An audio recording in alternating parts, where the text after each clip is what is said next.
Hello everyone, my name's Diane Hayes and I'd like to welcome you to the Victorian and Tasmanian PHN Alliance webinar on sterilisation. Sterilisation is often also referred to as the processing of reusable equipment.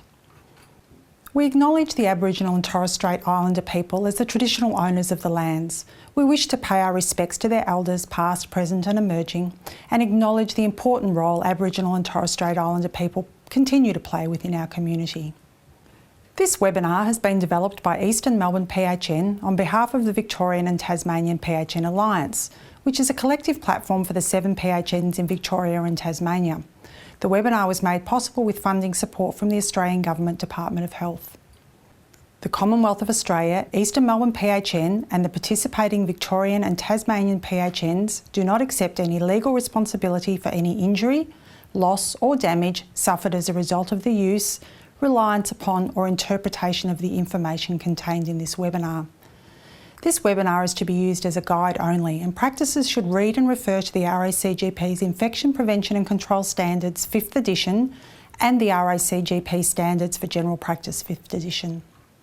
The objectives for this session are to describe the sterilisation process undertaken in the practice, to understand the changes from the 4th to the 5th edition of the RACGP Standards for General Practice which will affect sterilisation processes, to describe the documentation requirements for sterilisation, and to recognise the importance of validation and calibration of equipment in order to ensure the effectiveness of the sterilisation process. This training session is based on the RACGP Infection Prevention and Control Standards for General Practice and Other Office-Based and Community-Based Practices 5th edition. These standards contain the guidelines which practices must adhere to in regard to all aspects of infection prevention and control, and Chapter 4 of these standards cover the processing of reusable equipment. The other standards that come into play when we talk about infection prevention and control and sterilisation are the RACGP Standards for General Practices 5th edition, often referred to as the accreditation standards.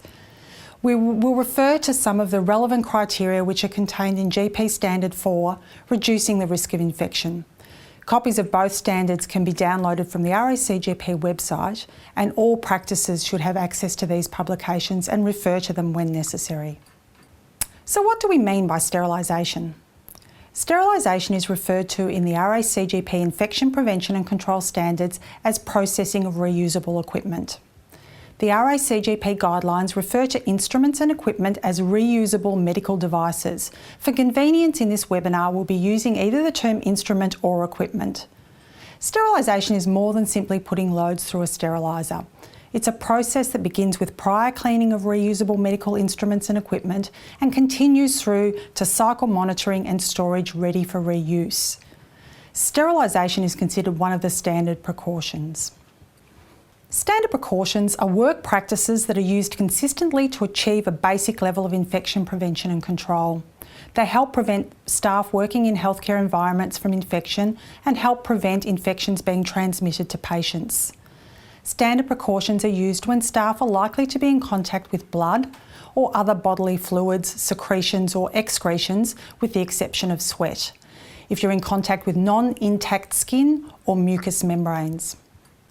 Standard precautions also include things like hand hygiene, personal protective equipment such as masks, goggles, face shields, gloves and gowns, respiratory hygiene and cough etiquette, standard aseptic technique, the safe management of sharps and clinical waste, environmental controls such as design and maintenance, cleaning and spills management, and support services such as waste disposal, laundry and cleaning services. It also includes the effective reprocessing of reusable equipment and instruments and appropriate use of cleaning products.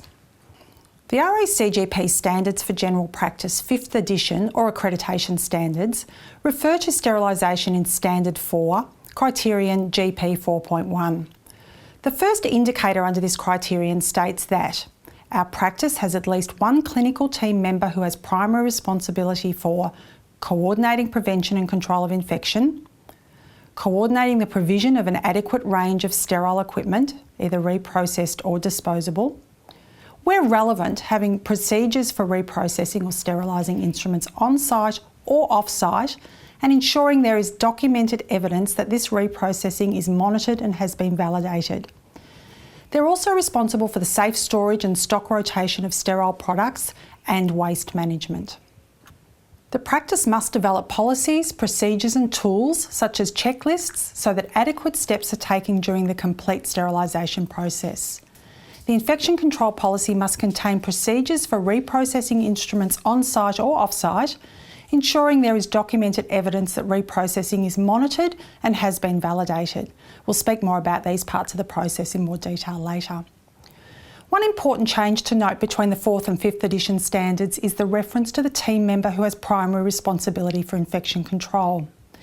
It now states that this person must be a member of the clinical team, and a clinical team member is an individual member of the practice team who has health qualifications that qualify them to perform clinical functions, such as a doctor or a nurse. It doesn't mean that other staff who are adequately trained and competent can't assist in the process, but ultimate responsibility must lie with the member of the clinical team. Another change between the 4th and 5th edition standards is the new indicator related to sterilisation. Indicator GP 4.1F states that the practice records the steriliser load number in the patient's health record and also records the patient's name against those load numbers in the sterilisation log. This new indicator is not flagged and therefore is not mandatory. However, it's considered an aspirational indicator for which practices are encouraged to comply, and many practices are already doing this. The clinical team member who has primary responsibility for infection prevention and control is responsible for ensuring that equipment and instruments used in patient care have been appropriately cleaned and disinfected or sterilised. The appropriate level of processing of instruments and equipment is determined by the risk of infection posed by their reuse. Instruments that must be sterile in use can be either single-use sterile items or items that are reprocessed by the practice or by an off-site sterilisation facility. The Spaulding Classification should be used as a general basis for risk assessment. This classification system divides medical devices into categories based on the risk of infection involved in their use. The level of processing required is then determined by the level of risk posed. I'll give you 3 examples to explain the 3 levels of risk in the Spaulding classification, which includes critical, semi-critical and non-critical. For example, equipment that's used to enter or penetrate sterile tissue cavities or bloodstream poses a critical level of risk. Sterility of this equipment is therefore required, and an example of this would be tissue forceps. Equipment that comes into contact with non-sterile mucosa or non-intact skin poses a semi-critical level of risk.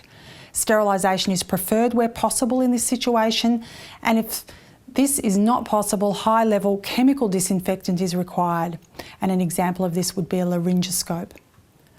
Equipment that comes into contact with intact skin poses a non-critical level of risk. The level of processing here would be to clean as necessary with detergent and water, and an example of this would be a stethoscope. Health professionals need to balance such things as the probability of harm to a patient and the likely seriousness of the harm and the feasibility of meeting all processing requirements in the practice when determining what is reasonable in the processing of reusable equipment.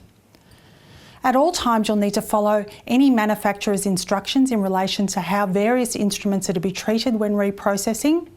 Failing to check and follow manufacturer's instructions can potentially lead to instruments not being correctly processed or even damaged during reprocessing. For practices using an off-site sterilisation facility, you must obtain appropriate documentation as evidence that sterilisation standards have been met. If your off-site sterilisation provider is an accredited facility, then you must have a copy of the facility's accreditation certificate. For an example, an accredited general practice or an Australian Council on Healthcare Standards accredited hospital. If you're using a non-accredited off-site facility, your practice must be satisfied that the facility would meet accreditation requirements for sterilisation, and keep copies of the facility's relevant documents, including their reprocessing policies and procedures, their sterilisation policies and procedures, and the results of their annual validation. An example of where a non-accredited off-site sterilisation facility may be used is in the situation where a dental surgery is co-located with a medical practice, and there's an agreement that the dental practice performs sterilisation on behalf of the general practice. If you use off-site sterilisation, please refer to pages 86 and 87 of the Infection Prevention and Control Standards. These standards have full details including transportation of reusable medical devices, and we won't be referring to off-site sterilisation further in this webinar. Practices need to ensure that staff involved in sterilisation have received adequate training and competency assessment. Training and the competency assessment needs to be documented. An example of a staff competency training record is available at Appendix 1 of the Infection Prevention and Control Standards. Generally in a practice, the task of competency checking the staff who are involved in the sterilisation process falls to the team member who has primary responsibility for infection control processes in the practice. Sometimes practices will split the responsibility of infection control and sterilisation between two staff.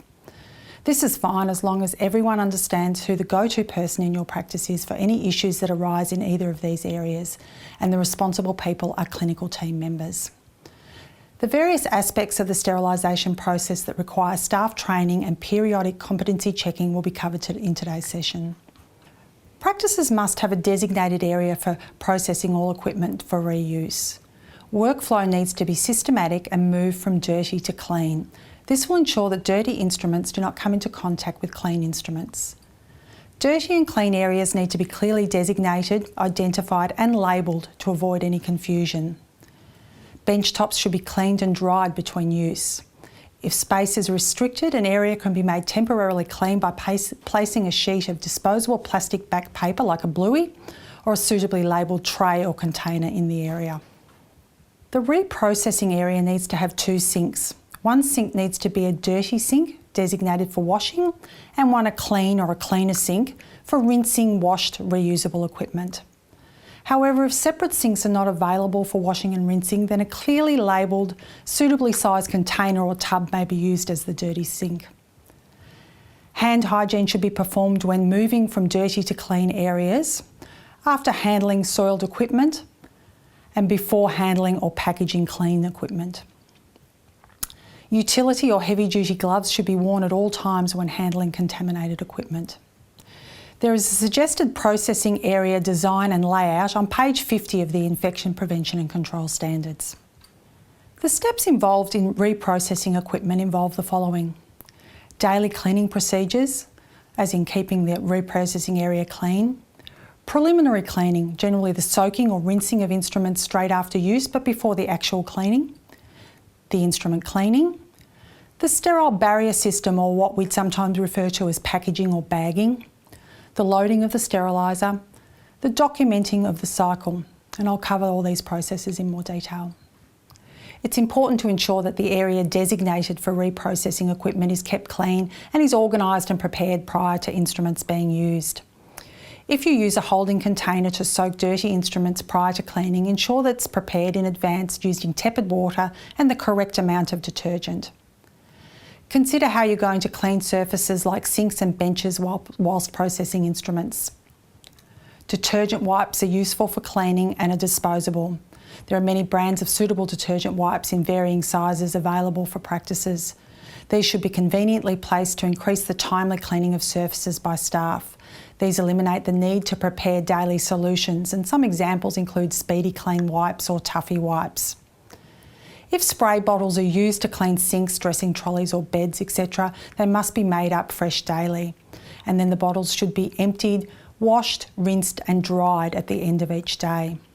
If you are using spray bottles, ensure the surface is clean using the damp dusting method, where the surface is wiped with a damp cloth rather than spraying the surface with the detergent, which poses a risk of inhalation for the staff member, and always ensure correct dilution of detergent. Preliminary cleaning. Visibly soiled instruments and equipment need preliminary cleaning before processing for reuse, and this begins at the end of the procedure in which the device is used. Standard precautions, including the use of personal protective equipment, must be used at all times when handling used devices. This includes the use of gloves, goggles or face shield, and a plastic apron or gown to protect your clothes. Preliminary cleaning to remove gross soil can be achieved by one or a combination of the following: wipe off gross soil at the point of use and/or rinse used instruments under gently running warm water in the dirty sink or container. Avoid very hot or very cold water as fats will solidify in cold water and proteins will coagulate in hot water and fix onto surfaces. Store rinsed instruments in a closed container until they can be processed, or immerse instruments in a labelled dirty sink or container with water and detergent for a short period until the instruments can be processed. This prevents organic matter from drying out if cleaning is delayed. Some practices do both, wipe the gross soil off the instrument and then soak the instrument. In regards to soaking, a short time is defined as no more than a few hours, as any residual microorganisms can multiply and rusting of instruments may occur. It's now time to start our instrument cleaning. All items require thorough cleaning before sterilising. Place a clean, low lint or lint-free towel on the clean side of the sink ready for clean instruments. Blueies and Versatile are not to be used for this purpose as they're not low lint. Examples of low lint towel include Daily or MultiGuard MediClean towels. The issue with lint is that residual lint on instruments can harbour microorganisms. Fill the dirty sink or container with tepid water to wash the items. Measure out the correct amount of detergent according to the manufacturer's directions and add to the water. It's useful to mark the water line with a permanent marker and pre-measure the volume of detergent needed for that quantity of water to ensure the correct water to detergent ratio each time. Transfer the instruments from the dirty tub in which the instruments were soaking or stored to the dirty sink or container. Items need to be opened or disassembled for cleaning. Reusable PAP speculums need to be disassembled for cleaning and then reassembled for processing. Proceed to wash the items, remembering to keep them under the waterline and scrub away from yourself to minimise aerosol production and prevent splashing. Wash items thoroughly by scrubbing with a clean, firm bristled nylon or brass brush. Use a thin brush such as a cytology brush for items with lumens, holes or valves. Rinse items in the clean sink in gently running warm to hot water. Visually inspect each surface to ensure all foreign matter is removed, and place the instruments on either the sink drain board, a rack or a low lint towel to allow for the drainage of excess water. Proceed to empty the water from the dirty sink or container by pouring the water directly down the plug hole, rinsing afterwards with gently running water, taking care to not let water pool in the sink, which can create a biofilm of microorganisms. This water must be treated with care as it is contaminated and is a potential biohazard. Clean the brushes with detergent and tepid water, rinse thoroughly and hang to dry after use. Practices can consider putting the brushes through a sterilisation cycle. Wash the dirty and clean sink or containers with water and detergent and rinse with hot water daily. Dry the sink and containers with a disposable towel. Clean and remove your personal protective equipment. Gloves are to be removed. Wash and dry the hands before moving on to other tasks. Wearing new disposable gloves, dry the instruments with a low lint towel. Devices should not be left to air or drip dry, as possible remaining microorganisms on instrument surfaces can multiply if there is a delay in drying. The packaging of reusable devices must take place in a clean area. Correct packaging is important as it ensures reusable medical devices are able to be sterilised and remain sterile during storage. Equipment required to be sterile at the time of use must be protected by packaging. Clean, non-sterile utility gloves should be worn when packaging instruments. This will minimise possible contamination of the items and contamination of the staff if microorganisms remain on the instruments. Packaging must allow for air removal, steam penetration, removal of steam and drying of the contents. Packaging must contain a Class 1 indicator. If using pouches, this will be on the pouch, and if using paper wrapping, the indicator should be on the tape used to seal the item in the wrapping. Class 1 chemical indicators are designed to demonstrate that the package has been exposed to the physical conditions of the sterilisation process. Label the packaging with a permanent marker or self-adhesive label before loading. Avoid using sharp-tipped pens as they can perforate the bag or the packaging, or water-soluble markers as details of the load can be washed away by the steam. Minimal labelling includes the date of sterilisation and the load number. This enables appropriate stock rotation and the identification of other items if a problem with the processed item is identified. If required, additional labelling may include a description of the contents and identification of the person responsible for packaging the item. Unlock and open all instruments or equipment to allow steam penetration to all surfaces. Scissors should only be loosely opened, not to the maximum extent as they may present a health and safety risk to yourself or other staff members. Artery forceps and similar items can be closed to the loosest ratchet to enable them to fit into the package. Place instruments with the handle towards the end of the package to be opened. This allows sterile removal of the instrument and decreases the possibility of injury from the instrument tip. Tip protectors can be used to prevent sharp instruments from perforating the package. Place hollowware such as kidney dishes and bowls in packages with the open side of the hollowware against the paper. This will prevent condensation forming on the inside of the item being sterilised. Practices often sterilise groups of instruments that are commonly used together in one pack, and photographs of these packs can be helpful, especially for new staff. Correct sealing of packages is important. If using a self-sealing package, precisely fold seal along the dotted or perforated line, and this will ensure that the system is sealed in such a way that air cannot enter after removal from the steriliser. Remove the backing strip and press firmly down on the sealing strip from the centre outwards. If the strip contains a Class 1 chemical indicator, this can be placed inside the package, but this is optional. If a practice wishes to sterilise mixed items in a sterile barrier system, you need to establish the penetration time, validate the sterilisation cycle physically and microbiologically, and validate the drying time. And we'll cover the validation process in more detail later in the presentation. If instruments have been manually cleaned and dried and you're not ready to put them through the steriliser, you need to ensure these are not confused with sterilised instruments. One way to do this is to leave the package unsealed in a container labelled to be sterilised. This will discourage people from presuming that the instruments have been sterilised. After completion of packing instruments, remove your gloves and wash your hands and dry your hands thoroughly with a single-use towel. Record the details of the load in the steriliser logbook if proceeding to load and start the steriliser. And this includes the cycle date, the load number, the load description, and the identity of the person who prepared the load. Logbooks should be retained with the records of validation and maintenance details in the same way as medical records. So keep them for the same time as a medical record and securely store them.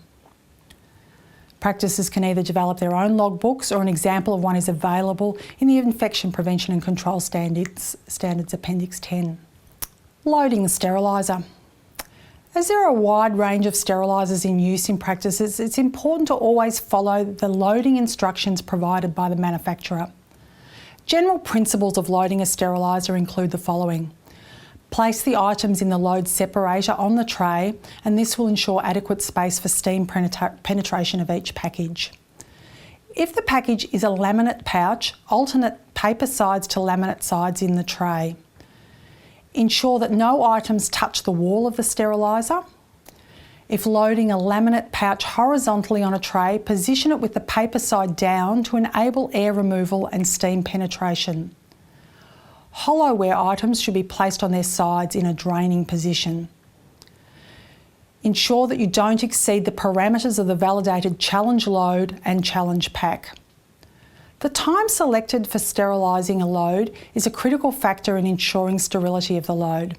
Your service technician will calibrate your steriliser to reach a specific temperature and time to ensure that the challenge pack and challenge load are sterilised each cycle. The challenge pack is the hardest pack that your practice would sterilise. For example, a suture pack with a large amount of instruments or gauze. The challenge load is the most number of packs that will be sterilised in one batch in your practice steriliser. The person with the responsibility for infection prevention and control needs to select the practice's worst case scenario. That means the most difficult to sterilise package, which is the challenge pack, and the most difficult to sterilise load, which is your challenge load, and that the practice would need to sterilise. Photographs of the validated contents and their arrangement within the package and within the steriliser are useful as a valuable ready reference. When loading the steriliser is complete, start the steriliser as per your manufacturer's instructions. Correct handling of the sterile load when removing from the steriliser is vital to ensure it remains sterile. When the cycle is complete, remove the tray from the steriliser. Do not place a hot tray on a cold surface, and some practices use a cake rack or equivalent. Allow the load to cool in an area away from high levels of activity, as hot packs can easily be contaminated or damaged. Do not handle the packs until they're cool. Then check the pack for moisture and integrity. If an item emerges from the steriliser wet or damaged in any way, it cannot be considered sterile. Check to ensure that the chemical Class 1 indicator on each pack has changed colour. Clinical staff need to be aware of the colour change and what it indicates, and should check the indicator on the pack prior to use. All sterilisers should produce evidence that the selected cycle parameters have been met for every cycle. This can be a printout or downloaded data log that must be viewed after every cycle. The printout needs to be checked for pass or fail, and this should be signed by the person unloading the steriliser. The printout doesn't need to be kept, however the logbook needs to be signed by the person who's checked the printout.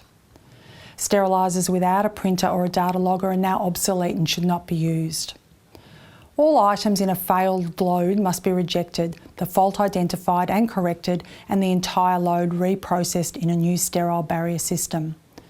If the fault cannot be identified and corrected, the service technician will need to be contacted. If awaiting repairs to a faulty printer or data logger, practices must either use a Class 4, 5 or 6 chemical indicator on every tray, and the colour change noted in the steriliser log as evidence that the parameters were met. If a Class 4, 5 or 6 chemical indicator are not available, the practice must manually record the time at temperature every 30 seconds during the sterilisation time in the steriliser log. All items in a failed load must be reprocessed in new packaging, but do not require re-cleaning unless they've been contaminated, for example, dropped on the floor. Documenting the entire process is important for quality assurance so that any doubts about sterility of a particular item or load can be identified. The following information needs to be documented for each cycle: the cycle date, the load number, the load contents, the identity of the person who prepared the load, the results of the cycle monitoring, that is pass or fail, the checking of the Class 1 chemical indicator colour change, the results of other indicators used, the condition of the packs, for example dry, seals intact or not damaged, the signature of the person releasing or rejecting the load, and comments regarding fault identification and corrective action taken. As we spoke about earlier, the RACGP 5th edition Standards for General Practice Indicator GP 4.1F states that our practice records the sterilisation load number from the sterile barrier system in the patient's health record when sterile items have been used, and records the patient's name against the load numbers in the sterilisation log or list. To achieve this, you could show evidence that the sterilisation load numbers are recorded in the patient's health record when sterile items have been used, and have a log that records the patient's name against sterilisation load numbers. In larger practices, it may be necessary to record the names of each person involved in cleaning the items, placing them in packs and loading to enable follow-up of any problems. Sterilisation logs should be retained with the records of validation and maintenance details and treated as medical records. Logs can be scanned and stored in an electronic file. In regard to the tracking of instruments and patient tracing, the need to track reusable instruments and equipment and patient tracing can be important in the event of sterilisation process failure or medico-legal issues relating to sterilisation in the practice. Ensure packs are stored in clean cupboards, drawers or plastic containers away from dust, moisture and sunlight. Sterility is event-related, therefore if sterilised instruments and equipment is stored and handled correctly, there's no time limit on storage. Ensure the practice has a procedure for stock rotation, that is, new stock is stored to the back and old stock is moved to the front to be used first. Maintenance is essential to ensure sterility of the equipment processed and assist in the longevity of the steriliser. Maintenance needs to be performed according to the manufacturer's instructions. The practice needs to have a written policy and procedure to cover all steriliser maintenance issues. Regular cleaning of the chamber, trays and racks is required. The frequency of this, along with the type of cleaning agent used, is recommended by the manufacturer. Distilled water must be used as it minimises scale build-up and corrosion. Calibration and full servicing of the steriliser must occur at least annually and should be done more frequently if there's any problems with the steriliser. Full servicing includes checking the temperature, pressure and time achieved during the sterilisation cycle, as well as gauges, recording devices, seals and filters. Validation is usually scheduled at the same time. Servicing needs to be in accordance with the manufacturer's instructions and performed by a qualified service technician, and all this should be documented in the Key Equipment Maintenance Register. Validation of the entire process and not just the sterilisation cycle must be performed when your steriliser is first installed and then annually. It involves the following: reviewing the practice's policies and procedures from preliminary cleaning through to the point of use in the sterilisation process, performing all the procedures, and checking the efficacy of the results and recording the results process. The temperature, pressure and challenge pack or load must be validated according to the manufacturer's instructions and include a heat distribution study, a description of the challenge pack and load and chamber loading details, the penetration time of the challenge packs, including physically checking the sterilisation cycle, which includes time at temperature testing, and the use of biological indicators, which is also sometimes called a spore test. A template of the validation process is in the Infection Prevention and Control Standards, and it's worth reviewing this in preparation for your annual service by your technician, as these processes can be completed at the same time. It's important for all staff involved in the processing of instruments at the practice to read through the documentation that the technician has given to the practice. Documentation of validation process should be kept near the steriliser. Single-use items. Single-use equipment must not be reprocessed. Practices must have stock control policies to ensure a ready supply of single-use stock is available as required. A manufacturer may classify its product as single-use for several reasons, including cleaning difficulties posed by narrow lumens, for example, in an oroscope tip, and practices are advised to use disposable tips. Also, materials used in the manufacture of the item may not be able to withstand the sterilisation process, for example, plastics in a nebuliser set. And reprocessing some devices may pose a significant health and safety risk. Single patient use equipment may be reprocessed for the use on the same patient, provided the manufacturer's instructions are followed. Spacers, nebuliser masks and tubing are single patient use items and should be given to the patient or discarded. Some spacers are sterilisable and may be reprocessed in a steriliser and used on other patients. Single-use spirometer and peak flow mouthpieces must be used. In an emergency, spacers, masks and nebulisers can be washed in hot water and detergent, as this will provide a level of decontamination and disinfection. The practice must, however, assess the risk to the patient, that is, the risk of using a single-use item versus the risk of inadequate treatment. In summary, undertaking a risk assessment in your practice is something you should be doing routinely, and you should always do it if something in the practice changes.